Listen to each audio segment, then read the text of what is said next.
Brand new for the 2025 model year is the Acura ADX. It's got a single powertrain available, 2 different drivetrains, and a host of available features. This one is in the Platinum White Pearl exterior. It's the Platnum Elite A-Spec in Canada, or the A-Spec Advanced down in the US. So there's slightly different naming conventions, Canada, US, but the models are the exact same. And in this video, you're gonna learn everything you need to know about the ADX. Pricing for the ADX in Canada starts at around $48,700 versus $36,300 down in the US, with the price going up depending on your trim level, your paint choice, and a few other options. You're gonna find the ADX front wheel or all-wheel drive depending on which side of the border you're on. I'm in Canada, so we only get it all-wheel drive, but you've got both drivetrain choices that are available. The handling that you get inside of the car is pretty good, and we're gonna do a 180 up here just to see the turning radius.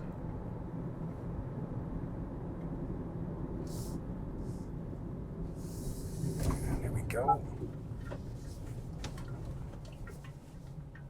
Pretty good. Back up to speed. It's good in that sport mode. And then the handling there. I'm in sport mode right now, so a little bit more responsive.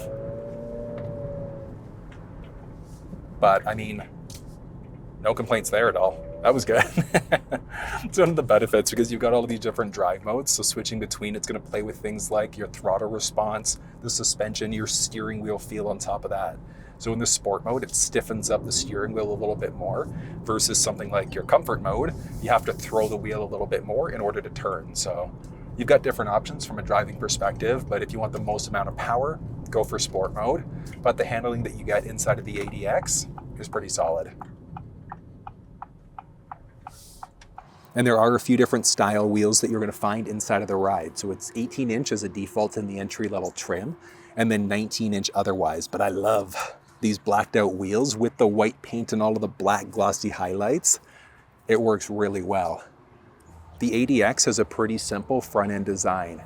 You're looking at LED lamps inside of the ride with fog lamps available, and walking up at nighttime, the front-end profile does look pretty sharp. When you look at technology inside of the ADX, in Canada and the States, the highest available trim level is going to feature a forward park sensing system along with a front-facing camera. So you are going to find a full 360 cam inside of the ride. You're only going to find a single engine choice inside of the ADX. It's a 1.5 liter turbocharged 4-cylinder engine that's paired with a CVT. Power-wise inside of the ride, you're looking at 190 horsepower and 179 pound-feet of torque. So it's not the most powerful vehicle inside of the Acura world, but still got pretty good performance here. So we utilize the paddle shifters back up to highway speed, and 3, 2, and...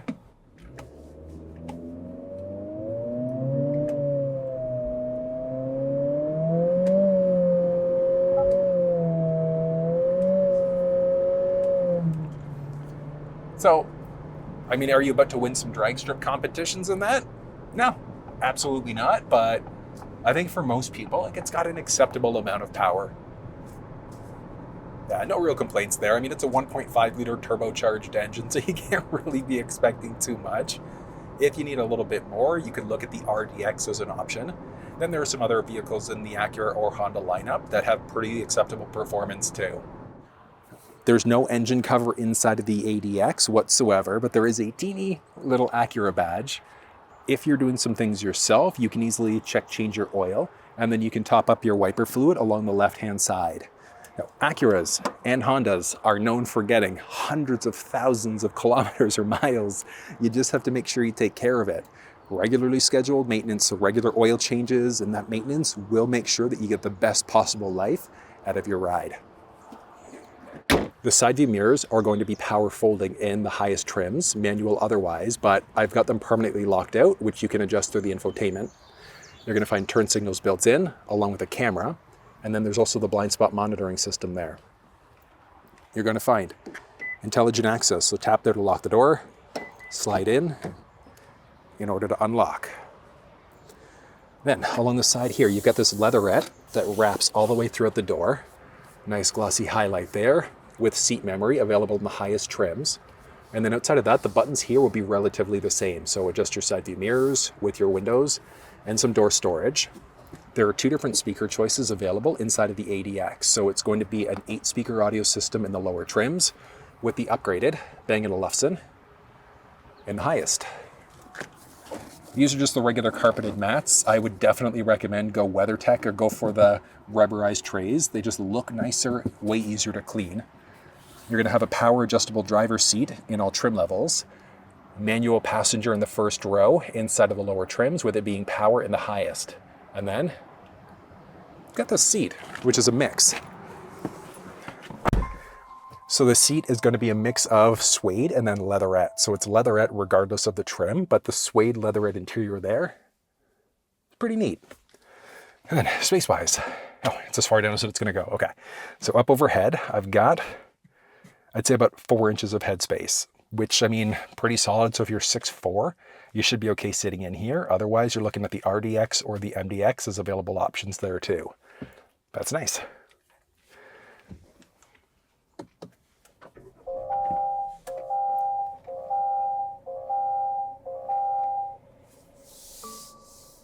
Looking at the steering wheel as well as the cluster screen inside of the Acura ADX. You've got a fully digital cluster screen with a few things that are fixed into place.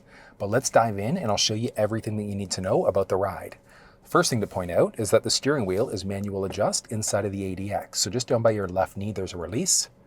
Telescoping, so in and out, up and down to find that perfect position. Once you find it, click it in order to lock it back into place. The steering wheel is also heated, so a button along the very bottom. So if yours is heated, button there, and it's heated all the way around. And there are so many different buttons in stock. So let's actually start off along the outside. You can open and close the liftgate from the inside. You can toggle traction control off. The only time I really recommend that one is if you're driving around wintertime or slippery conditions and you're not getting any sort of wheel traction. And then you can also turn on your front windshield defroster. There's also driver's seat memory available inside of the ride, so just get your driver's seat set up the way that you'd like to. You're just going to then tap set in either 1 or 2 for it to remember your own personal profile. Stick along the left-hand side is going to be for your lights. You're going to be in the auto mode the majority of the time. And the reason why is because if you've got the auto headlamp setting enabled inside of your infotainment system, so if we go into our vehicle settings there, and then you've got lighting, you've got your auto high beam, so keep that one enabled. And the reason why is because if the vehicle recognizes that your high beams are needed at night, it flips them on automatically. If somebody's oncoming, it turns them off before turning them right back on again. If you wanted to permanently lock your high beams out though, go into the bottom headlight mode. Push away to turn those high beams on, pull towards you to turn them off. You just want to be in the auto mode though, the majority of the time. And then if you've got fogs, it's toggling those on or off as necessary. And then obviously, you've got your blinkers there. Your pad along the left-hand side, you can do a few things. So you've got your voice command prompt where you can tap there if you wanted to be able to change songs, radio stations, navigate using your voice and things like that. If you had a phone connected, so whether that was an Android or an iPhone, if you push and hold it, that's going to act as a voice assistant prompt instead there. So it's going to activate either your Siri or your Google Assistant. You've got a scroll wheel there to move between what's going on inside of the display, which we'll touch on later. And then you've got a volume rocker, so you can adjust your volume up, down this way. You can also use the rocker along the screen there if you want to. You can change between songs or stations this way. On top of that, your stick along the right-hand side is going to be for your wipers. So you can move up in order to go for just a single wipe. When you drop down a level though, that's where you get into the intermittent mode. And that's where you get into adjusting this in order to have it go faster or slower. And then you've got the crazy modes that are available too. And then you've also got the rocker on the outside there, and that's going to be for your rear wiper. So you can adjust that out. You're going to pull in towards you to get that front wiper fluid going, and then you're just going to twist down either way, so up or down this way, to get that rear wiper fluid going. You're also going to find this little camera button. So if you tap that, that is going to be for your camera. So you can tap a few times in order to get to a few different views. So you tap once, you can adjust it to your side-by-side view, your 360 view, etc. Just to the side-by-side full or that full 360 view. The pad along the right-hand side, you've got a few options. So you've got cruise control inside of the ride with 2 different types of cruise. So it's either going to be traditional or there's adaptive cruise.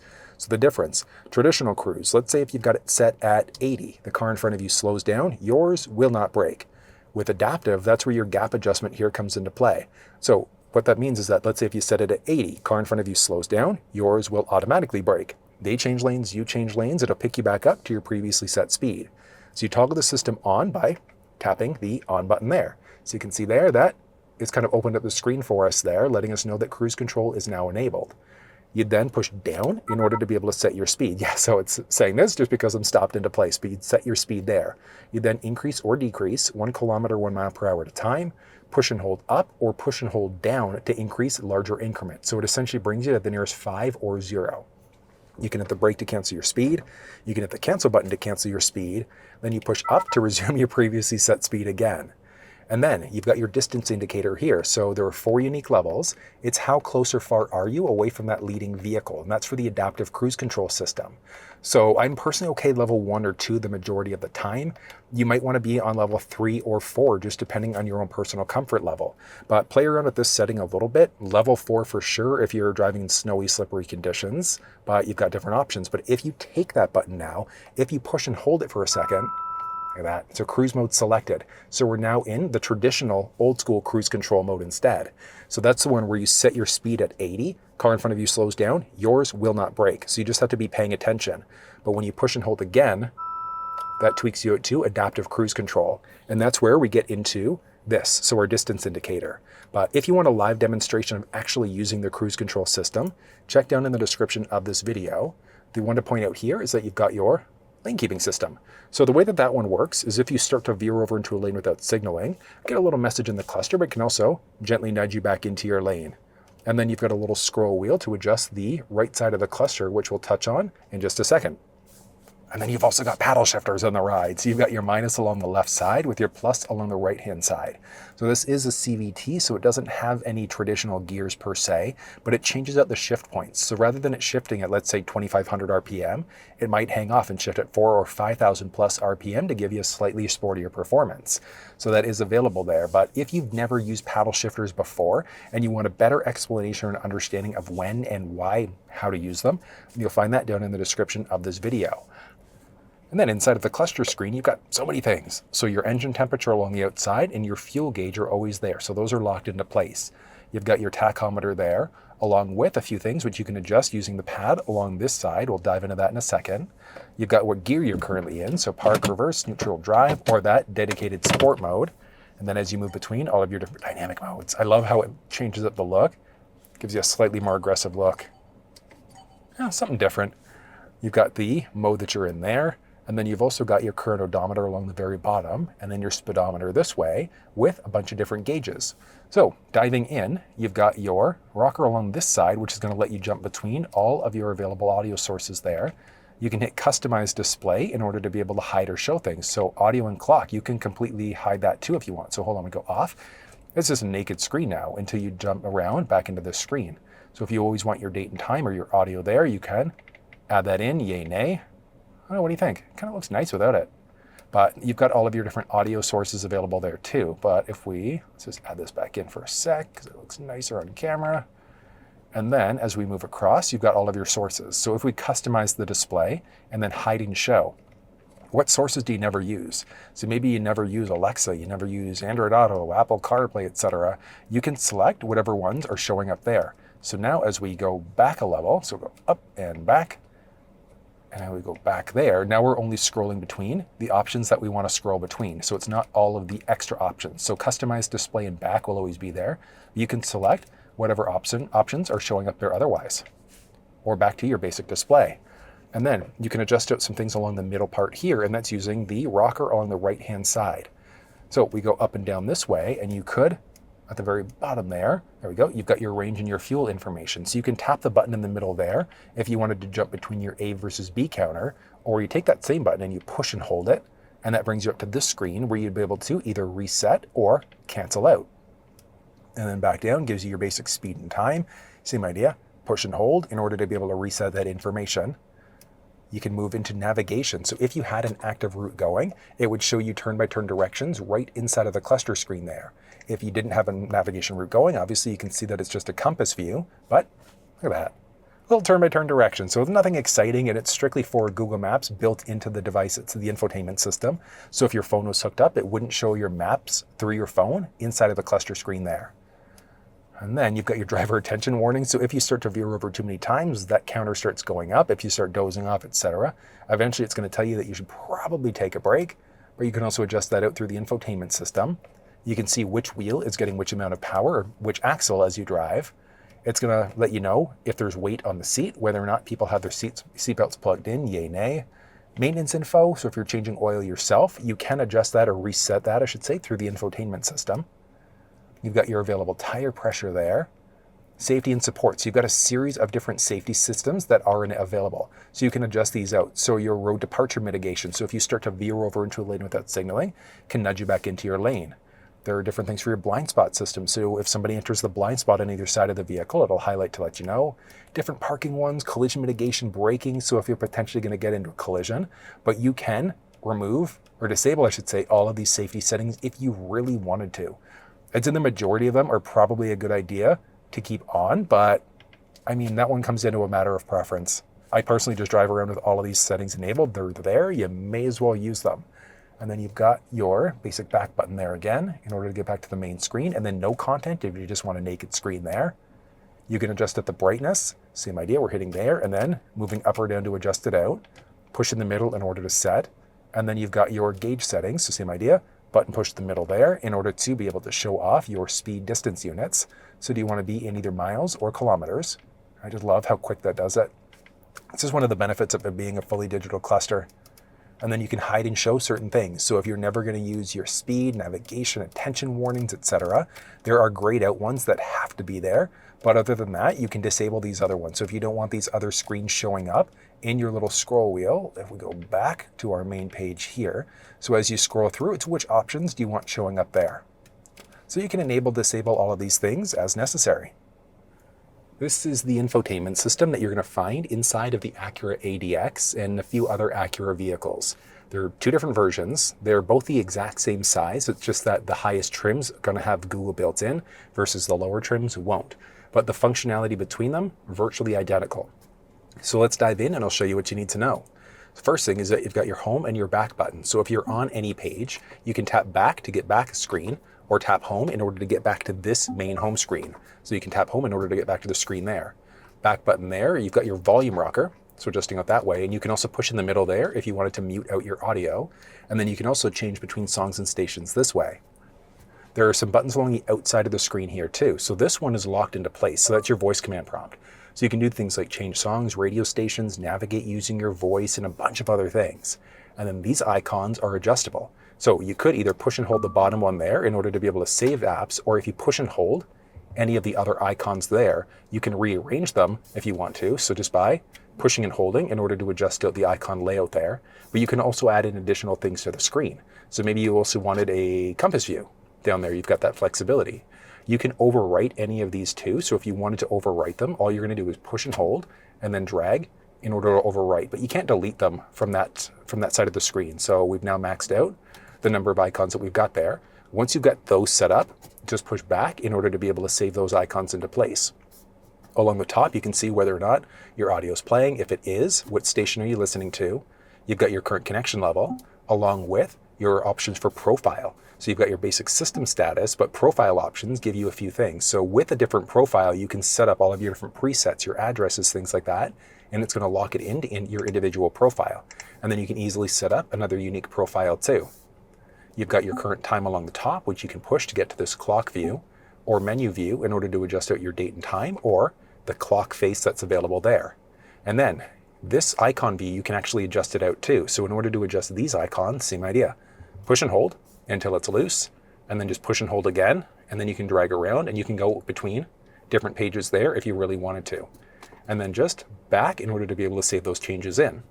So let's dive through. We'll go line by line and I'll show you what you need to know. So we are Google Maps built in, so you can easily search for addresses there. Search for addresses using your voice. You can tap here in order to show different things. So 3D buildings, satellite view, route options. So do you want to avoid highways, toll roads, ferries, things like that? You've got that flexibility. You can download offline maps. There are privacy options. You can get an alert, things like that. So these, when you're coming to an upcoming turn, do you want to get alerts? Yay, nay. So just alerts with a chime. Or you can get somebody telling you there's an alert or an upcoming turn, or you can just mute everything out completely if you'd like to. From there, you've also got your basic heading views that are available, so you can easily adjust that out. You can look at offline maps here too. So the benefit of having offline maps is that if you're going somewhere where you won't have an active data connection, maps would still actually work. You can obviously hook your phone up if you wanted to use Google Maps, Apple Maps, or Waze through Apple devices, and then Google Maps and Waze through Android, which I'll show you as we dive deeper. You can search for point of interest icons if you'd like to there. You can search using your voice, using the voice command prompt along the steering wheel. You can hit this little feller in order to sign into your Google account. So the benefit there is that if you've been logged into your Google account on your phone and you've been using Google Maps, it's going to pull in any addresses that you've searched for previously. You can zoom in and out this way, pinch to zoom capabilities there, recenter it back on you again. So let's do navigate to Tim Hortons. There's a Tim Hortons 0.3 kilometers away. Want to navigate there? So let's choose one that's a bit further away. The reason why I did that is because we can hit this now and see different routes that were available to get to the end destination. For this route, you can avoid highways, toll roads, ferries, things like that on top of that, and then hit back. And from here, you can either start or you can add in an additional stop. So maybe you're building a multi-stop route because you're going to East Coast, West Coast, you're just having a road trip. So you can select different things here. So maybe you wanted to go to a gas station to fill up before we go. You've got different options there. So let's just select a random one and add in a stop. And now same thing, you can click done, or you can do a drag and drop. So maybe you wanted to fill up on gas before you grab a coffee, drag and drop to adjust, or you can delete to remove one of the stops, hit done, and then start. And then you've got your active route going. You can cancel out your route if you'd like to. You can hit this to see different route options that were available. So alternative routes, search for another address, or hit this in order to see your end destination. If your phone was hooked up, you'd also be able to call, hitting X there, and then X in order to be able to cancel your route with the most recent addresses that we've searched for there. So using maps inside of the ride is incredibly useful. You can search by GPS coordinates, latitude first, longitude second, things like that. Back home, you've got a phone. So let's go ahead and start off on the iPhone side of things. Just going to tap phone there, and then connect a new device. On your device, we're in Bluetooth now, and we're looking for the vehicle name, so it's Acura ADX. Search for devices, I guess that would help. Perfect, and PIN numbers match up, so let's go ahead and pair. Do you want all contacts and favorites to sync up? This is not my car, so I'm saying no to that one. And you can stop here. So you're hooking up over Bluetooth, so you'd be able to make phone calls, and then you'd also be able to stream audio. But you've also got the option for wireless Apple CarPlay and Android Auto inside of this ride. Now, it is going to be backwards compatible, so you can use a USB-C cable if you really wanted to, but we're allowed wireless, so we may as well use it. So do you want to use CarPlay with the ADX? Yes, we want to do that. And let's hit yes to CarPlay there. And okay, and it'll take a second there for everything to load up. Look at that. Launching right in, and here we go. Now, it also overwrote the icons along the side, so you can tap this little feller in order to get to your little split screen there in order to show these icons. I just like that you can stretch that across to a fuller screen. And then inside of CarPlay, you've got your current time and connection levels. And then these are the last opened apps. So it's which map was open last, which audio application, miscellaneous, your current battery level. And then you can tap this little guy in order to get to your home screen there, or swipe across in order to get to your icon view. So you can swipe across here. Now, this home screen is kind of customizable. You're always going to have whatever map was open last. And then the search box and your audio box would also, they'd be there all the time. If you had a calendar notification coming up today that hasn't passed, that would show up. If there's no calendar notification, the search box and your audio box would be stretched across the top there. Now, if you can't even get to this step because CarPlay's not connecting, check down in the description of this video for a little walkthrough on some CarPlay fixes that you can try. But you've got Apple Maps, Google Maps, and Waze that are all available. I'm a big fan of using Waze because as you start to drive, one downside, there's no pinch to zoom capabilities here inside of Apple CarPlay, but people are good at marking things off. So if there's hazards on the drive, if there are police pulling people over, speed traps, things like that, you can give people a heads up if you notice things are going on along the drive too. And then audio applications, live ones there, Hoopla's a library app, there are so many things. YouTube Music is available there, but it's strictly YouTube Music. So YouTube Video is not available through Apple CarPlay yet. And then you can also customize the screen a tiny little bit. So inside of settings, you can switch on driving focus, but you can also adjust the wallpaper. So maybe there's a theme that works a little bit better for you. You've got the flexibility of being able to customize that if you'd like. And back home. Then you can also customize the layout of the icons. So on your phone, what you're going to do is go into your settings, general, and then CarPlay, find your vehicle, and then you've got some options here. So you can forget the car, but you want to customize it here. So maybe you want your podcast along the top and you're a big fan of using a different map application, you can do that. Anything with a minus next to it, you can fully remove it from the screen here too if you'd like. So as we start to delete apps, you'll see them move around. You could then add them back in by hitting the plus icon and then just continue dragging around to adjust with the icon layout. But if you've played around with the layout too much and you don't like what you've done, on your phone, top right side, it says reset. So you're just going to tap reset, reset, and that just brings us back to the factory default layout there instead. You do have the flexibility of pushing and holding the voice command prompt on the steering wheel if you wanted to be able to turn on your Siri Assistant. If you push back home, you then got your main screen here. You can hop back into your phone, which is going to launch us back into the phone inside of CarPlay. Back home, you can jump right into CarPlay there if you'd like to. That brings us right back home. And then if you go into your general settings, connections, and then you've got manage device. We're connected right now to the iPhone over CarPlay. So you can tap into the phone and switch out to Bluetooth. So CarPlay actually hooks up over Wi-Fi versus Bluetooth, which is going to be for phone calls and for audio. You can still use all the same functions in CarPlay though, but we're now connected that way. If you tap options now, you've got your Bluetooth options, you can change vehicle name and a few other things, but we'll dive into that one in a second. But that's how you set up Apple devices inside of the ADX. Using Android devices inside of the ADX is pretty straightforward. If you weren't on this screen, if you were back home, you're just jumping into your vehicle settings, connections, manage devices, and then just connect a new device. On the Android, you're just looking for the vehicle name, so ADX. PIN numbers match up, so let's go ahead and pair. There we go. Do you want all access to contacts and messages? This is not my car, so I'm saying no to that one. And you can stop here. So you're now connecting over Bluetooth, so you'd be able to make phone calls and stream audio. But you've also got the option for wireless Android Auto. It is backwards compatible, so USB cable, USB-C if you wanted to use that. But let's go ahead and let's enable Android Auto. It's going to take a second here, and we're going to get some messages on the phone. Do you want all access to contacts as well too? I'm saying no to that one. But on your phone, welcome to Android Auto. Let's go ahead and continue. So contacts, say no to that one. We might get an error message in a second, but you can see here, look at this. We are fully connected now over Android Auto. So you could look at your options along the bottom here. So your current time, connection level, battery level as well, along with some basic app icons. And then you've also got this icon here in order to get to your little icon view, but then you've also got this split screen. You can tap the Google Maps icon in order to go to a full screen that way. But you've got full pinch to zoom capabilities here, and it's Google Maps, so it works incredibly well. It works the same way as it would if you were to use Google Maps through the infotainment system. It's just that we're running through Android Auto this way instead. Tap back in to get back into the screen. Now, a few things about Android Auto. So if we were to go here, we've got Waze installed, but if you've got Waze installed on your Android device and it's not showing up inside of Android Auto there, check down in the description of this video in order to see some common fixes that you can try in order to get that showing up. But you can also customize the icon layout inside of Android Auto. So if you wanted to change around the icon layout here, you've got that flexibility. All you're going to do on your Android device, you're going to search for Android Auto, and you're going to look for Android Auto settings. Once you find that, you're just going to tap on the settings. Got so many options, but we're looking for customize launcher.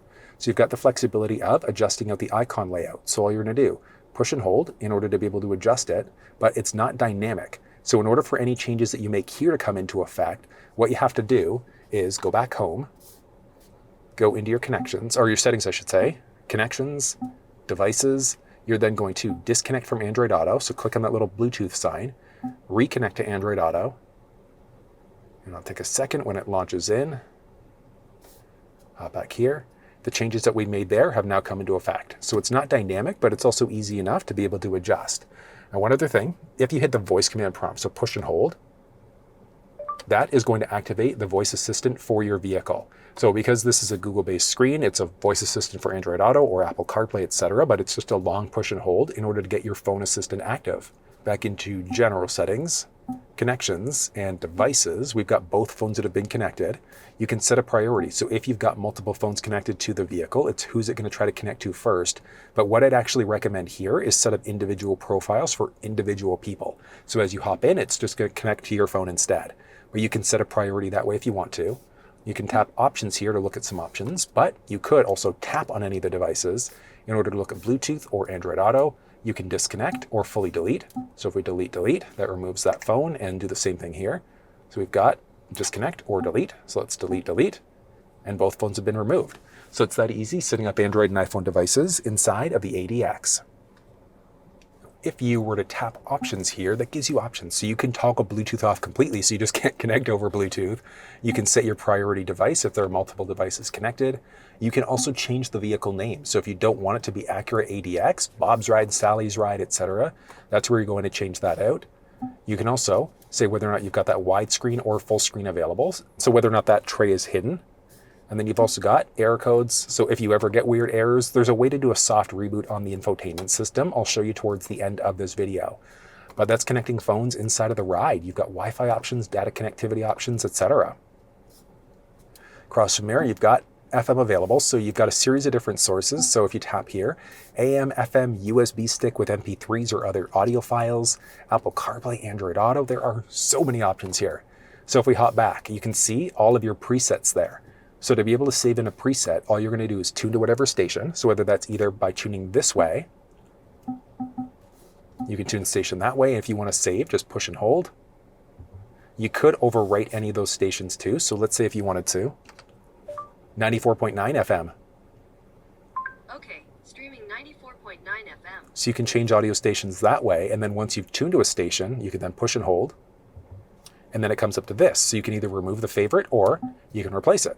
So pretty simple there. And then that's the same with any of these. So if you wanted to be able to remove a station, push and hold to remove, replace, or add it to the home screen. So if you wanted to just have a single station showing up somewhere there, you'd have that flexibility. Hopping back here, you can tune, you can seek this way, you can scan to different audio stations, stop there. You can see what station lists are available. You'll see HD because a number of stations broadcast digitally, which just gives you a clearer audio overall. But you can see all your HD radio data there. You can do a refresh. So if you're new to an area, you're not sure what stations are available. And then if you were to go to menu, that gives you other options. So you can turn off HD radio data. There are sound settings. Your RDS info is the info that shows up there. AM, FM are going to be the exact same there. So you can see your different AM stations. I do like how they break it up between AM or FM for all of your individual options there. And then you've got no Sirius XM support inside of the ride. You could hook up over your phone if you wanted to use Sirius XM that way if you'd like, and back home from there. Tapping on menu and then sound settings, this is where we're going to get to a bunch of options. So you can adjust out your bass, your treble, mid-range, etc. So what I'd actually recommend here is start playing one of your favorite songs, and while the song is playing, start adjusting this until it sounds perfect for your ears. You can adjust out your stereo experience, and then you can reset it back to the middle there if you'd like. Back. You can also say whether or not you've got that high speaker going, so your roof speaker going, yay, nay. And then, do you want it focused strictly on the driver for people in the front, full vehicle, or you can do a fine, balance, and fade this way. So you can easily adjust it out or recenter it back to the middle there if you'd like. And then you've got your speed compensated volume. So as you're going faster or slower, it's automatically going to adjust the volume for you. But that's using radio. Relatively straightforward. PlayStore is available, so you'd sign in and then you'd be able to download additional apps directly to the infotainment system. So one of the added benefits of this being Google-based, there aren't games and things like that, but additional map applications, etc., are available for download through the Play Store. Apple CarPlay and Android Auto are grayed out because we're no longer connected. You've got your Alexa assistant available there. You just have to be logged into your Amazon account for that to work. You've got your Google Assistant that way, so you can activate it that way. You can tap this or hit the voice command prompt on the steering wheel to activate your assistant. There are a boatload of vehicle settings, which we'll dive into last, along with your general settings and basic system info. There are profile settings for your individual profile, so you can either change the profile or manage it. So if you wanted to be able to look at all of your account info, you could do that. You could delete the profile, but you can also add in security information. So profile lock, you can add in a PIN or a password. So benefit there, just from a general safety perspective, if you've got multiple people driving, you put a PIN in and people can't look through all of your settings. Very, very useful.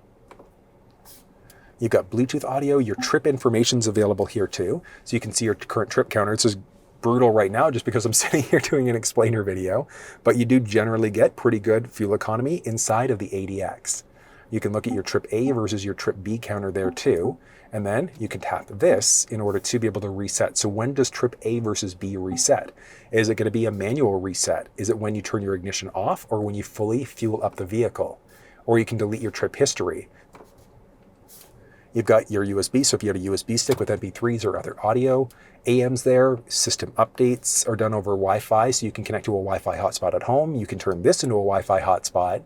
You can adjust your clock by diving in or tapping the date or the clock on the top there. Brings you back to the clock face, where you could adjust your clock face there if you'd like to. Or you can also adjust out the date and time. So if you wanted to set a date and time, so these are grayed out because you're in the auto mode. So this way, you can manually set your date and time if you'd like. You can also adjust out the time zone. The only time you're going to adjust this is if you live somewhere where you straddle a time zone and it's constantly flipping you from one to the other. You can permanently lock it into any time zone if you'd like. Auto daylight savings time, same idea. And then your date and time format. Do you want to be in the 12 versus 24 hour mode? So do you prefer that military time instead? And then you've got your compass view, which it just shows you the direction that you're facing. Useful if you're doing some off-roading. Display mode is available there too, so you can adjust out the infotainment brightness, toggle the display off, button push to bring it back, and then you can see all of the apps that are available on the home screen. And you can also deselect things. So do you want things showing up, yay or nay, like your multi-view camera, things like that? Do you want that actually showing up? So that if we go back home now, we've got our multi-view camera.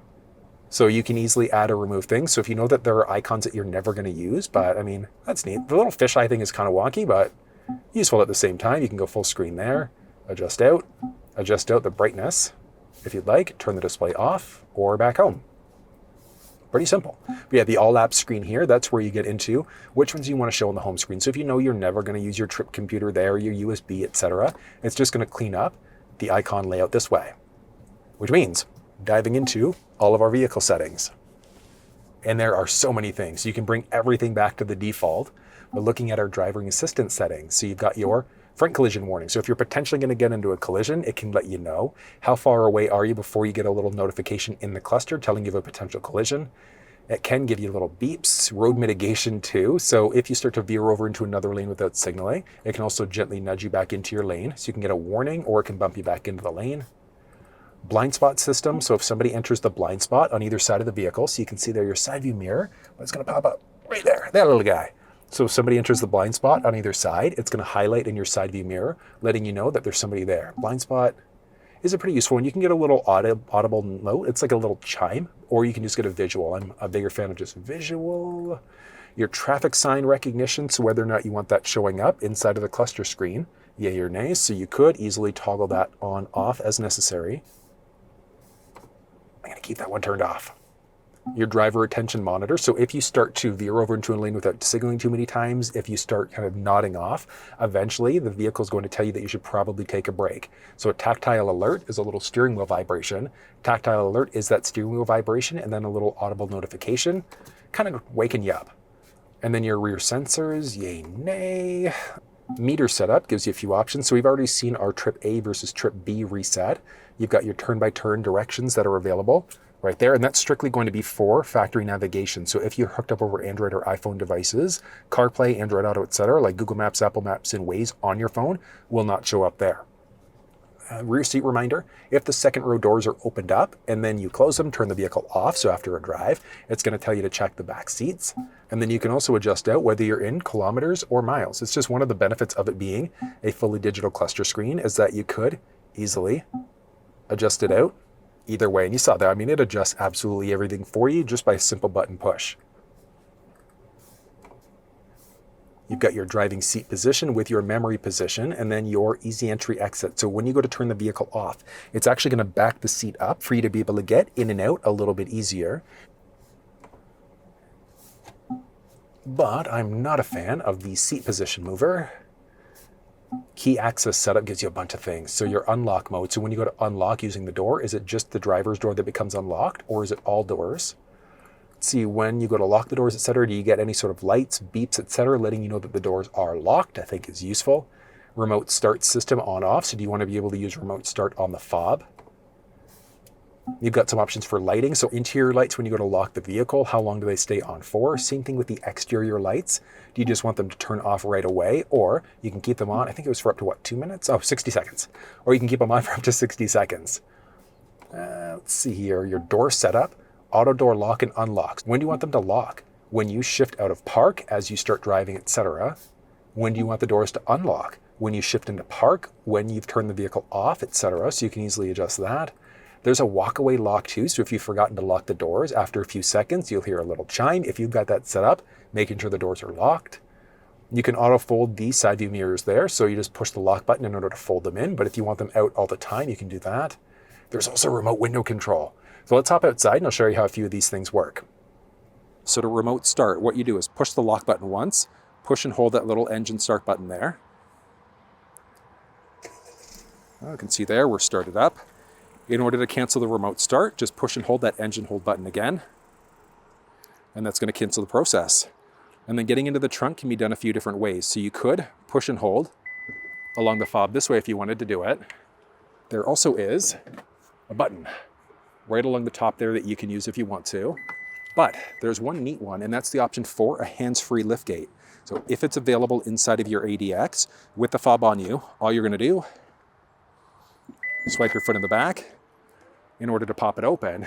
And then you can also set a custom height. So if your garage opens up past a certain point or it's hard for you to reach, adjust this out to whatever height you want, push and hold in order to set your height to. You can push there to close, and then there's also a walk-away auto lock. So all you do is tap this button and watch this. Start walking away without locking the vehicle. Automatically shuts the liftgate for you. Such a neat feature. And then there's one other thing, and that's rolling the windows down using the fob.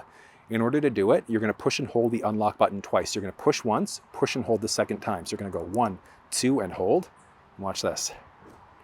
Down they go. Just keep on hanging on. And then it's all 4 windows, and it also opens up the sunroof. Now, the unfortunate part is that you can't reverse the process. So it's strictly windows down. Some international models may have window up, so it's just double push on the lock button to make that happen. But North America, strictly down. So those are some pretty neat settings. And back, you've got your power tailgate, some basics. Do you want to be able to open it up using the outer handle, or does it go manual mode? And then your hands-free access there too. You've got some climate control options available. So you've got your driver's seat auto climate. So do you want your heated ventilated seats to come on when you start the vehicle up? Yay, nay. Passenger seat, same idea. There's some individual settings here too. So the individual settings, where that comes into play, right down here. So you've got your little individual mode. So you've got your little dynamic selector down the middle. And as you do that, so you can see it moves between different modes.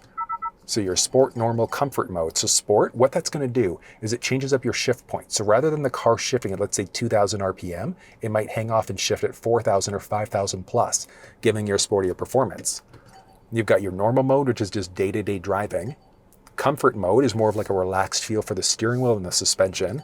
And then you've got a snow mode, which is going to play with traction stability control. Now on top of that, so you've got your sport mode, but you've also got a little sport drive mode there. But with your individual setting, where this comes into play is down the middle here. So when you tap the individual mode, that brings you into your own custom setting. So on this screen, what do we want our individual setting to be like? Because maybe you're a big fan of that sportier performance for the engine, but your steering, maybe you still like it comfort, so you have to throw it a little bit more in order to turn. So you can easily adjust out your individual mode, your engine sounds, your gauges. Do you want it to look like the sport mode, things like that? You'd have the flexibility of locking it out to whatever you'd like. And then basic maintenance information. So if you're doing oil changes yourself, you can reset items as necessary. And then you've got a series of general settings available. So some basic system info. So again, date and time, you'll see a few of these things, a few different spaces. Your language, do you want to be in either English, Spanish, or French? And you can do that for the center display here or for the cluster screen. So if you want the cluster to be French, this to be Spanish, you've got that flexibility. Your touch panel sensitivity, high or low sensitivity, and then you've got some about information.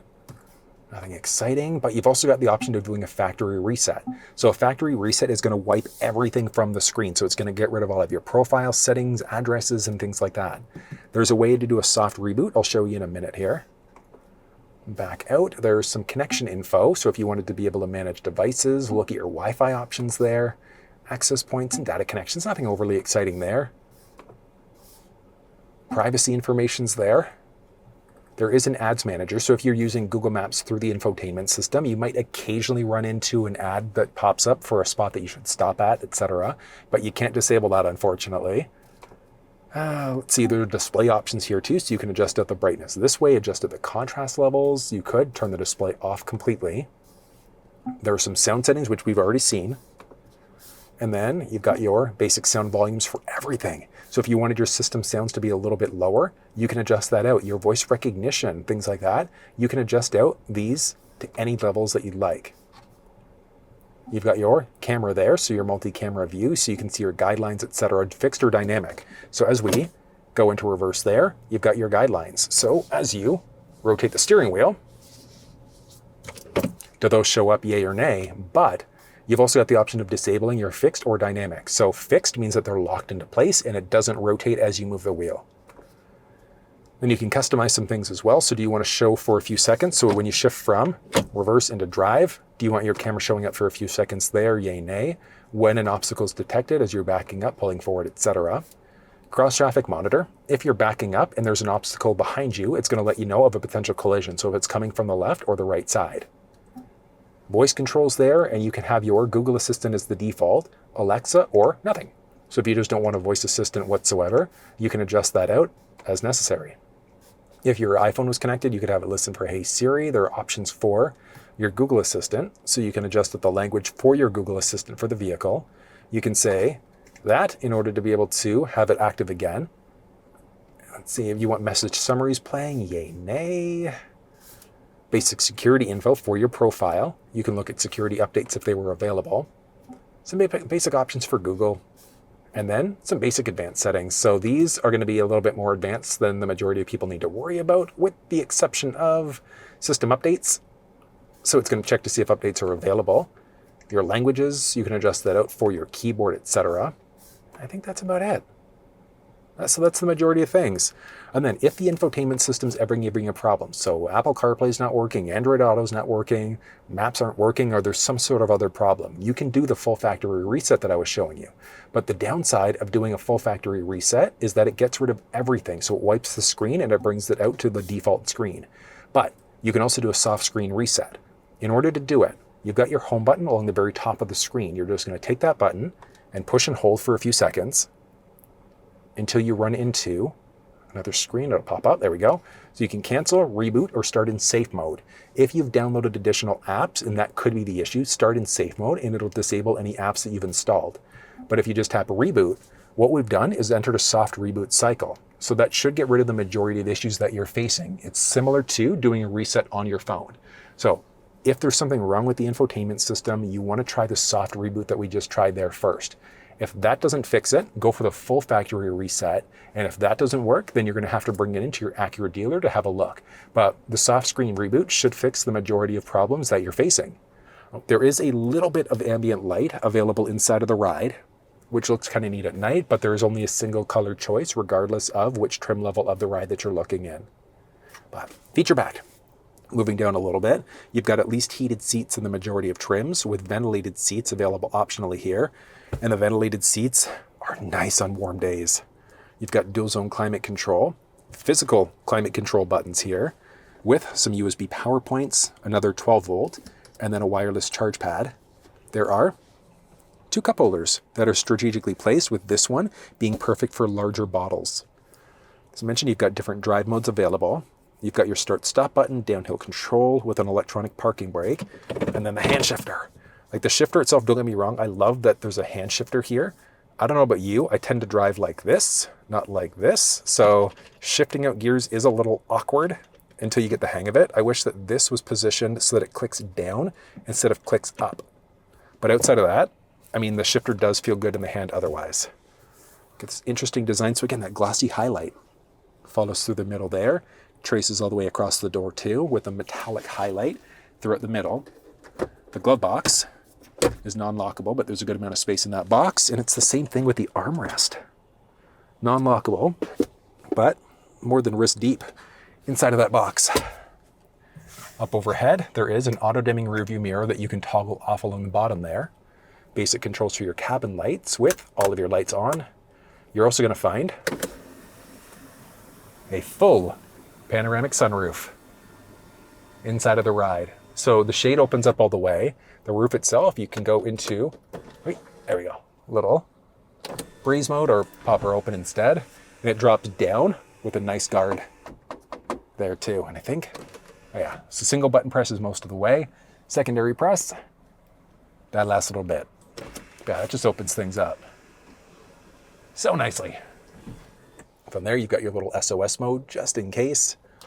Sunglasses holder is built in up overhead. And then you've got a little ticket receipt holder along the top.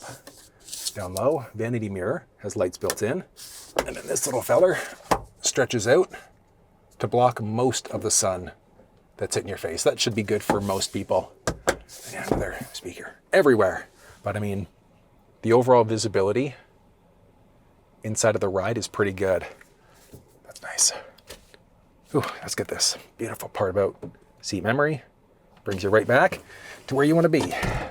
And let's hop back to that second row. Oh, second row, you've got basics here. So your door with your window control with a little bit of storage and a couple speakers. Depending on the trim level, it's going to look slightly different. And then your seats there, pretty simple. Now I've got the driver's seat set up for myself being 6 feet tall. And in the second row, I've got a great amount of knee space and foot space. And up overhead, which I'm actually kind of surprised about, I can sit here. It's spacious. So here's the thing. So the very back of my head, I've got maybe half an inch of clearance space. If I would kind of lean forward a little bit, like 3-ish inches of head space there. So there's a decent amount of space back here. So if you've got taller kids, people that you're gonna be transporting, etc., more than enough space. There's a teeny little hump down low, but I mean, really? Yeah, you're not gonna propel. Oh, here's the thing. Oh.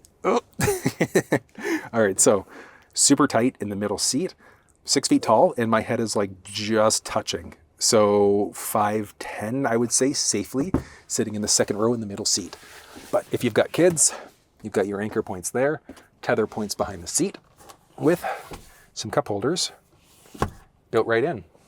And then other feature-wise, you've got some, I love that, little overhead light controls there with a handle, mat pockets just behind the passenger side, I should say, nothing along the driver. You've got basic vent controls with 2 USB Type-C charge ports, strictly for charging.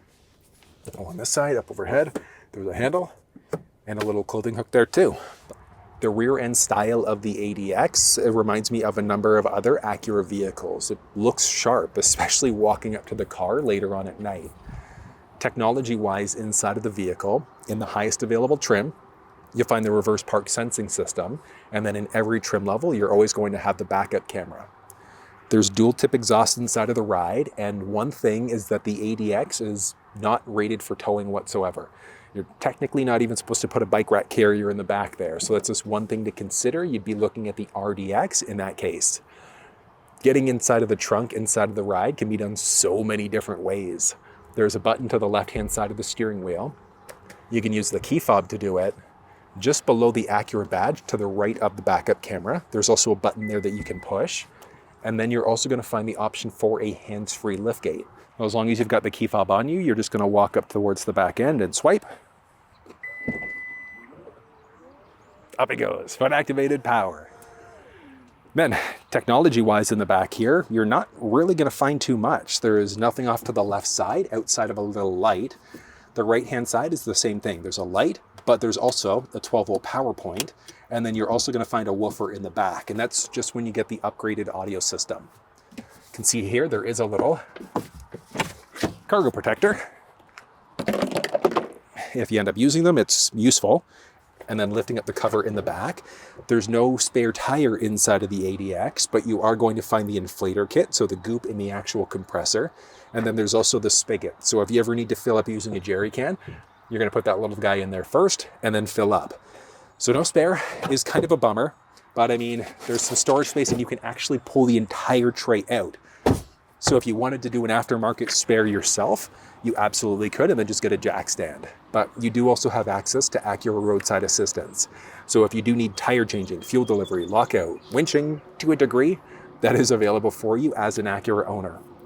I would like to see a spare from the factory, but if you puncture a tire, you can try to seal it yourself, or like I said, rip that tray out and toss in a spare, which is 100% what I would do. Folding down the second row seats is a manual process. You should be able to reach it from the trunk, but you can easily do it from the second row. But doing it from back here, button along the top of the seat, push, and down it goes. And there's actually a surprising amount of space inside of this ride. And the cargo measurements that you're looking at, the ones specifically behind the first row, those go from right where the trunk door would close to just in behind that little console armrest between the first row seats. So if the driver's seat, passenger seat were backwards or forwards, you'd lose or gain a little bit of extra space. But I mean, there's a great amount of storage space inside of this ride. There are two different buttons. So there's one that you can use if you wanted to set a custom height for the trunk. All you would do is move it to whatever space, push and hold in order to set your own unique height. And then there's also another button along the right side for a walkaway close. So if you push that button, you hear a little beep. So as you start to walk away from the trunk,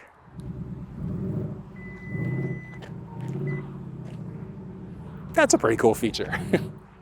Looking at the fuel door inside of the ride, with the car door locked, the fuel door is also locked. So you just have to unlock in order to get inside, and it is a capless system inside of the ride. When you look at the fuel quality inside of the ADX, and technically a lot of other Acura vehicles too, there's a minimum manufacturer's recommendation, and then there's the minimum manufacturer's requirement. So the minimum manufacturer's recommendation inside of the ADX is just 87 octane. So you have to use at least an 87. So no E85 or anything like that.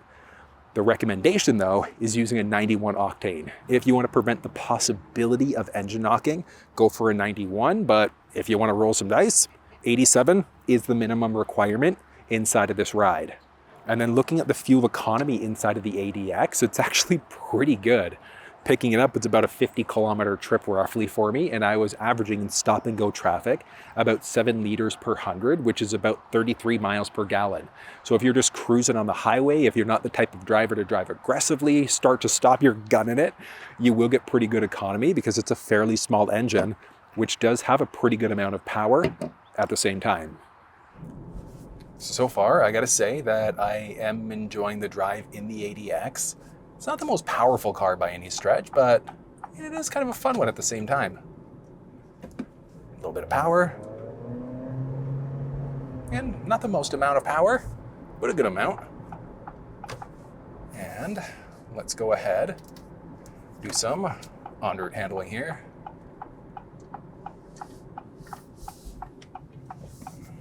All right, here we go.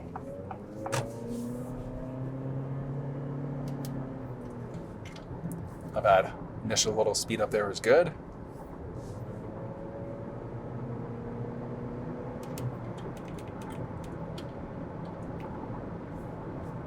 And here we go. So that initial speed up there, not too shabby. It's pretty good. And we just passed a truck here, so just looking at the overall road noise, it's not the most quiet Acura that you're gonna find. Though that's just one thing I'm just gonna be upfront about. Is it noisy? Like, not really. You hear some ambient road noise, but it's not terrible by any stretch, but it's a little bit of noticeable noise. But I mean, when you get into the upgraded audio system that you'll find inside of this one, that's gonna drown out any sort of road noise that you might be worried about. But overall handling inside of the ride has been good so far. The seat comfort is definitely there. I'm a fan. And that was everything you needed to know about the Acura ADX. You can find all of the build details for this one down in the description with links off to Acura Canada and US. But if you enjoyed this video, give it a thumbs up, share it with someone if you think they might find it helpful. And until I see you next time, take care.